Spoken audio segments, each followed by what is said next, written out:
الحمد لله رب العالمين والعاقبة للمتقين والصلاة والسلام على أشرف الأنبياء والمرسلين أما بعد فأعوذ بالله من الشيطان الرجيم بسم الله الرحمن الرحيم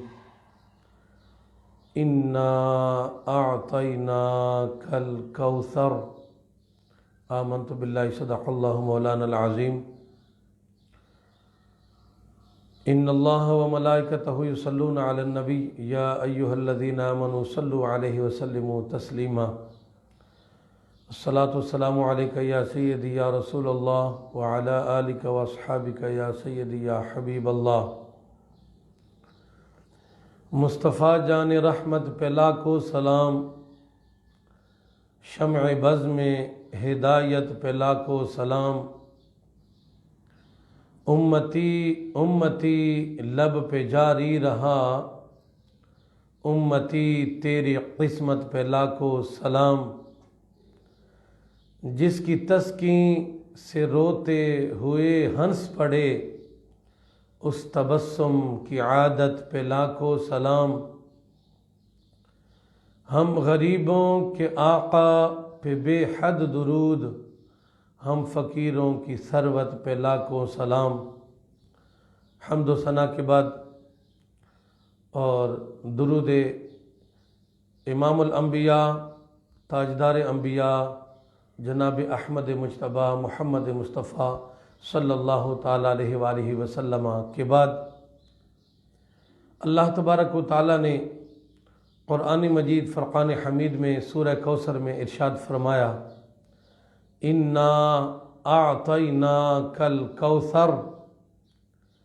بے شک ہم نے آپ کو کوثر عطا کیا۔ اب کوثر کیا چیز ہے؟ اللہ تبارک و تعالیٰ نے پوری کائنات کی نعمتوں کو جمع کیا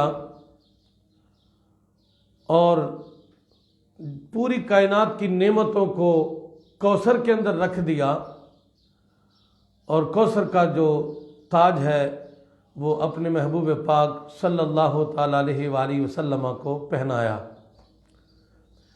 اسی کوثر کے اندر اللہ تبارک و تعالیٰ نے اپنے محبوب پاک صلی اللہ تعالیٰ علیہ وآلہ وسلم کو بہت کچھ عطا کیا، بلکہ یوں سمجھیں کہ اللہ تبارک و تعالیٰ نے آپ کو پوری کائنات کے اندر ہر چیز کے اوپر آپ کو اختیار عطا فرما دیا۔ آپ چاہتے تو رات کے اندھیرے میں چاند کے 2 ٹکڑے فرماتے، اللہ تبارک و تعالیٰ نے آپ کو اختیار عطا فرمایا تھا۔ کوثر کا مالک آپ کو بنایا تو پوری کائنات کے اندر ہر چیز کے اوپر آپ کو اختیار بھی عطا فرمایا۔ آپ رات کے اندھیرے میں چاند کو چاہتے 2 ٹکڑے فرما دیتے، اور پھر ارادہ فرماتے تو اسی چاند کے 2 ٹکڑوں کو آپس پھر جوڑ بھی فرماتے تھے۔ آپ چاہتے تو ڈوبا ہوا سورج واپس پلٹا دیتے، اور آپ چاہتے تو پھر اسی سورج کو واپس بھی اپنی جگہ پر حکم فرماتے تو بھی چلا جاتا۔ آپ چاہتے تو آپ درختوں کو بھی بلاتے اپنی بارگاہ کے اندر، جیسا کہ ایک واقعہ، ایک مشہور معروف واقعہ ہے، آپ نے سماعت کیا ہوگا کہ جب آپ مکہ مکرمہ میں تھے تو آپ کے پاس ایک اعرابی آیا۔ مکہ مکرمہ میں صفا اور مروہ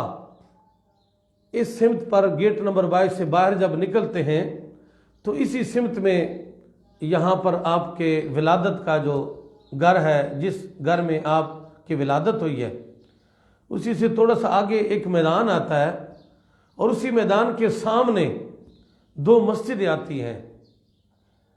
اس سمت پر مسجد فتح مکہ ہے، اور اس سمت پر کونے میں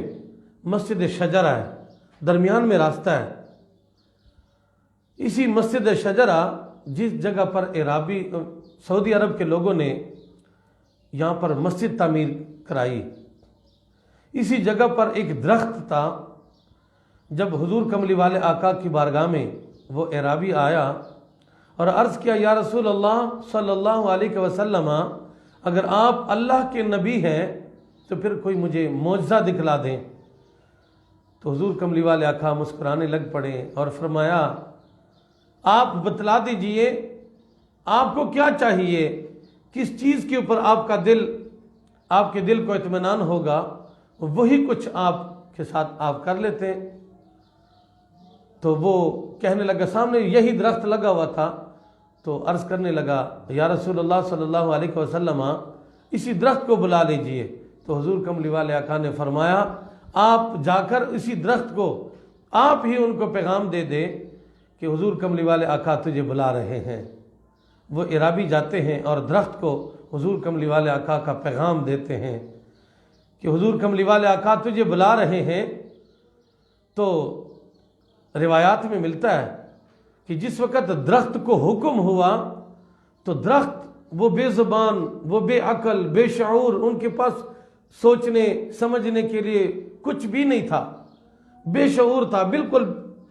عقل سے فارغ۔ لیکن جیسا ہی حضور کملی والے آقا کا حکم ملا تو وہ درخت جو تھا وہ سب سے پہلے یعنی دائیں طرف جھکا اور پھر بائیں طرف جھکا اور پھر پیچھے کی طرف جھکا اور پھر آگے کی طرف جھکنے کے ساتھ ہی اپنی ٹہنیوں کو نیچے لگایا اور جڑوں کو مکمل زمین سے اکھیڑ دیا تھا، اور پھر اپنے ٹہنیوں کے بل حضور کملی والے آقا کی بارگاہ میں وہ چلنے لگ پڑے۔ سبحان اللہ۔ وہ درخت تھا جس کو حضور کملی والے آقا نے اعرابی کے ذریعے سے حکم دیا تھا کہ حضور کملی والے آقا تجھے بلا رہے، اور پھر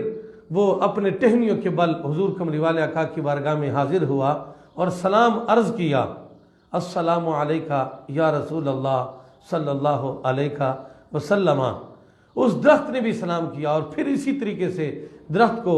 واپس جانے کا بھی حکم کیا۔ تو امام بصیری علیہ الرحمہ نے جس وقت یہ قصیدہ بردہ شریف لکھا تو اس کے اندر انہی منظر کو کچھ انہوں نے یوں پیش کیا، جاءت لدعوتہ الاشجار ساجدتاً تمشی الیہ علی ساق بلا قدمی، کہ جس وقت آپ درختوں کو بلاتے ہیں تو درخت کا انداز کیا تھا کہ قدموں کے بل تو سب کوئی چلتے ہیں، حضور کملی والے آقا کا حکم آیا ہے، آج ایسا انداز اختیار کرنا چاہیے۔ میرا ضمیر کہتا ہے، میرا حسن ظن ہے کہ اس درخت کا یہی تقاضا تھا کہ پوری دنیا کے لوگ قدموں کے ذریعے سے حضور کملی والے آقا کی بارگاہ میں چلتے ہیں، علی ساقم بلا قدمی، قدموں کے بغیر اپنے ٹہنیوں کے اوپر وہ حضور کملی والے آقا کی بارگاہ میں حاضر ہوا اور سلام عرض کیا، اور پھر حضور کملی والے آقا نے واپس جانے کا حکم دیا۔ تو اسی جگہ پر ہی وہ اسی طریقے سے درخت قائم ہوا جیسا کہ یہ درخت اس جگہ سے کسی نے اکھاڑا ہی نہیں تھا جناب۔ سبحان اللہ۔ اب یہ حضور کملی والے آقا کو اللہ تبارک و تعالیٰ نے اختیار عطا فرمایا تھا جناب۔ حضور کملی والے آقا درختوں کو بلاتے، درخت آپ کی بارگاہ میں حاضر ہوتے۔ حضور کملی والے آقا کبھی درختوں کے پاس سے گزرتے تو درخت آپ کو سلام پیش کرتے۔ اور ایک اور واقعہ کہ جس وقت آپ مکہ مکرمہ سے مدینہ منورہ آپ تشریف لے کر گئے تو مدینہ منورہ میں جب صحابہ کرام کے علیہم الرضوان کے ساتھ آپ تشریف فرماتے کہ اچانک مکہ مکرمہ کے بارے میں باتیں چڑھ گئیں، اور باتیں کرتے کرتے حضور کملی والے آقا نے مکہ مکرمہ کے اندر گلی کے کونے کے اندر ایک پتھر ہوا کرتا تھا کہ جو زمانہ نبوت کے اعلان سے پہلے جب کبھی آپ کا اس پتھر کے پاس سے گزر ہوتا تھا تو وہ پتھر آپ پر سلام پڑھتا تھا، السلام علیکہ یا رسول اللہ صلی اللہ علیہ وسلم۔ جب کبھی آپ مکہ مکرمہ کے اس گلی کے کونے سے گزرتے تو وہ پتھر آپ پر سلام پیش کرتا۔ تو حضور کملی والے آقا نے مدینہ منورہ میں صحابہ کرام علیہم الرضوان کی بارگاہ میں آپ ان کے پاس بیٹھے تھے اور انہی کے ساتھ تذکرہ کرتے ہوئے اس پتھر کا بھی تذکرہ کیا۔ تو حضور کملی والے آقا نے فرمایا میرے صحابہ آج بھی میں اس پتھر کو جانتا ہوں جو پتھر مجھ پر نبوت کے اعلان سے پہلے بھی مجھ پر سلام پڑھا کرتا تھا، آج بھی میں اس پتھر کو جانتا ہوں۔ تو میرے بھائیوں آپ خود اندازہ لگائیں، مکہ مکرمہ میں پتھر تھا، پتھر جس کے پاس بولنے کے لیے زبان نہیں، جس کے پاس سوچنے کے لیے سمجھنے کے لیے عقل نہیں، شعور نہیں، لیکن جب کبھی حضور کملی والے آقا کا اس پتھر کے پاس سے گزر ہوتا تھا تو حضور کملی والے آقا کے اوپر وہ پتھر بھی سلام پڑھتا تھا، درخت نے بھی سلام پیش کیا، پتھر نے بھی سلام پیش کیا۔ حضرت علی المرتضیٰ شیر خدا فرماتے ہیں کہ ایک مرتبہ ہم حضور کملی والے آقا کے ساتھ مدینہ منورہ سے باہر صحرا کی طرف چل پڑے تو حضرت علی المرتضیٰ شیر خدا اس حدیث کے راوی ہیں، وہ فرماتے کہ واللہ مجھے اللہ کی قسم کہ میں نے درختوں کو دیکھا، در و دیوار کو دیکھا، پہاڑوں کو دیکھا، جس چیز کو میں نے دیکھا حضور کملی والے آقا کی بارگاہ میں وہ سلام پڑھا کرتے تھے۔ آئیے تو میرے بھائیوں دوستو آپ نے اندازہ لگایا کہ جب حضور کملی والے آقا کی بارگاہ میں وہ پتھر سلام پیش کریں، وہ درخت سلام پیش کریں، وہ دیواریں سلام پیش کریں، وہ پہاڑی کی چوٹیاں حضور کملی والے آقا کی بارگاہ میں سلام پیش کریں، آپ خود اندازہ لگائیں اس حضور کے سر مبارک پر اللہ تبارک و تعالیٰ نے کوثر کا تاج جب پہنایا، وہ تو اس دنیا کے اندر لوگوں نے دیکھا کہ پوری کائنات کے چیزیں ہر چیز کو پتہ تھا کہ یہ اللہ کے نبی ہیں اور اللہ تبارک و تعالیٰ کے وہ نبی ہے، رسول ہے کہ اس رسول کے بعد پوری کائنات کے اندر کوئی دوسرا نبی آنے والا نہیں۔ ہر چیز کو پتہ تھا، ہر چیز حضور کی تعظیم کرتے تھے، ہر چیز حضور کی بارگاہ میں سلام پیش کرتے تھے۔ چاند کو بھی پتا تھا کہ اللہ کے محبوب نے مجھے اشارہ کیا ہے تو چاند دو ٹکڑے ہو کر ایک پہاڑ کے ایک سرے پر دوسرے نوک پر پہاڑ چاند کے دو ٹکڑے بھی آتے ہیں اور پھر واپس بھی جڑ جاتے ہیں۔ حضرت علی المرتضیٰ شیر خدا کے لیے ڈوبا ہوا سورج بھی آپ چاہتے ہیں تو واپس پلٹا دیتے ہیں۔ اور کبھی کسی صحابی کے کوئی چوٹ لگ جاتی، آنکھ مبارک جنگ کے میدان سے آنکھ مبارک کا ڈھیلا بھار نکل آیا تو حضور کملی والے آقا نے اپنا لعاب مبارک لگایا اور اسی جگہ پر واپس فٹ کیا تو ایسا ہی فٹ ہوا کہ کبھی وہ آنکھ کا ڈھیلا نکلا ہی نہیں تھا جناب جی۔ تو آپ خود اندازہ لگائیں کہ ایسا پیارا نبی حضور کملی والے آقا والضحیٰ کے چہرے والے مصطفیٰ واللیل کی زلف والے مصطفیٰ، اللہ تبارک و تعالیٰ نے ہمیں ہمارے پر لاکھوں کروڑ احسان کیا ہے کہ ہم گناہگاروں کو حضور کا امتی بنایا ہے، اپنے محبوب کا امتی بنایا ہے۔ تو میرے بھائیوں آپ نے جیسے سماعت کیا کہ جب مدینہ منورہ میں حضور کملی والے آقا نے اس پتھر کا تذکرہ فرمایا تو آپ خود اندازہ لگائیں کہ مدینہ منورہ میں بیٹھ کر مکہ مکرمہ کے اس پتھر کا تذکرہ صحابہ کے سامنے آپ نے بیان کیا۔ آپ خود اندازہ لگائیں کہ اگر حضور کملی والے آقا کا ایک ادنا سا امتی حضور کملی والے آقا کی محبت میں، آپ کے عشق میں، آپ کی بارگاہ میں درود و سلام کا نذرانہ پڑھتا ہو، پیش کرتا ہو، آپ خود اندازہ لگائیں اس کے بارے میں کہ حضور کملی والے آقا ان کے بارے میں پھر کیا فرماتے ہوں گے کہ جب قبر کے اندر نکیرین آئیں گے اور سوال کریں گے ما کنت تقول فی حق هذا الرجل، اس ہستی کے بارے میں دنیا میں تو کیا کہا کرتا تھا؟ تو میرا ضمیر یہ کہتا ہے، میرا وجدان یہ کہتا ہے، اور پھر مجھے کہنے دیجئے کہ جب اس پتھر کے بارے میں بے زبان بے عقل کے بارے میں حضور کملی والے آقا نے یہ فرمایا انی لعارف الان، اب تک میں اس پتھر کو پہچانتا ہوں، تو میرا ضمیر یہ کہتا ہے کہ اگر میں حضور کملی والے آقا کی بارگاہ میں درود و سلام کا نذرانہ پیش کروں گا تو قبر کے اندر میرے حضور کملی والے آقا والضحیٰ کے چہرے والے مصطفیٰ واللیل کی زلف والے مصطفیٰ یقیناً یوں کہیں گے اے نکیرین رک جاؤ، ان سے نہ پوچھو، مجھ سے پوچھو، میں بتا دیتا ہوں کہ یہ میرا غلام ہے۔ دعا ہے رب کائنات کی بارگاہ میں جو کچھ سنا، جو کچھ پڑھا، اس پر عمل کرنے کی توفیق عطا فرمائے۔ اور سن سنا کر دوسرے لوگوں تک پہنچانے کی توفیق عطا فرمائے۔ الحمدللہ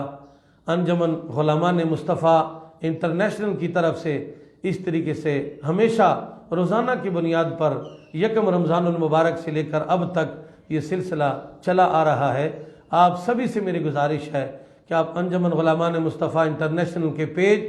اور یوٹیوب کو آپ سبسکرائب کریں تاکہ آپ کے پاس اس طریقے سے پیارے پیارے بیانات آپ کے پاس پہنچیں اور آپ ان کو سماعت کریں۔ انجمن غلامان مصطفیٰ انٹرنیشنل کا صرف ایک ہی مقصد ہے کہ حضور کملی والے آقا کا دین جو ہے وہ لوگوں کے اندر عام ہو جائے، ہر گھر تک حضور کملی والے آقا کا دین جو ہے وہ پہنچ جائے، اور دین حق دین متین کی خدمت کرنے کی ہم سب کو توفیق عطا فرمائے۔ اللہ تبارک و تعالیٰ انجمن غلامان مصطفیٰ انٹرنیشنل کے تمام اراکین کو جزائے خیر عطا فرمائے، سب کو دین و دنیا کی برکتوں سے مالا مال فرمائے، اور بالخصوص ہمارے یہ سوشل میڈیا کے جو انچارج ہے مرزا عامر صاحب، اللہ تبارک و تعالیٰ ان کو بھی صحت و تندرستی عطا فرمائے، ان کے جان میں مال میں اولاد میں برکت عطا فرمائے، اللہ تبارک و تعالیٰ ان کو جزائے خیر عطا فرمائے، آمین بجاہ النبی الامین۔